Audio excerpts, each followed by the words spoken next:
பாரதியார் எழுதிய கதை கவிராயனும் கொல்லனும்.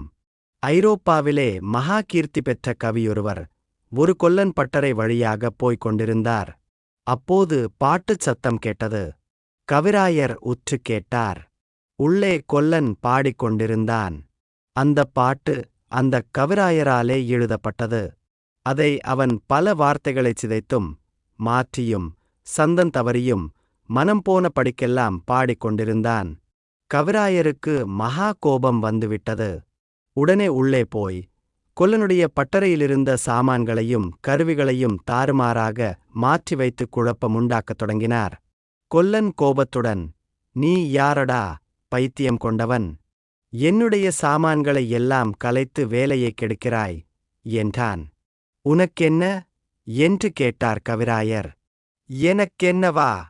என்னுடைய சொத்து, தம்பி, என்னுடைய ஜீவனம்" என்றான் கொல்லன். அதற்குக் கவிராயர், "அது போலவேதான் என்னுடைய பாட்டும். நீ சில நிமிஷங்களுக்கு முன்பு பாடிக்கொண்டிருந்த பாட்டை உண்டாக்கிய கவிராயன் நானே. என்னுடைய பாட்டை நீ தாறுமாறாகக் கலைத்தாய். எனக்கு அதுதான் ஜீவனம். இனிமேல் நீ சரியாகப் படித்துக் கொள்ளாமல் ஒருவனுடைய பாட்டைக் கொலை செய்யாதே" என்று சொல்லிவிட்டு போனார். பாரதியார் கதைகள் நூலிலிருந்து.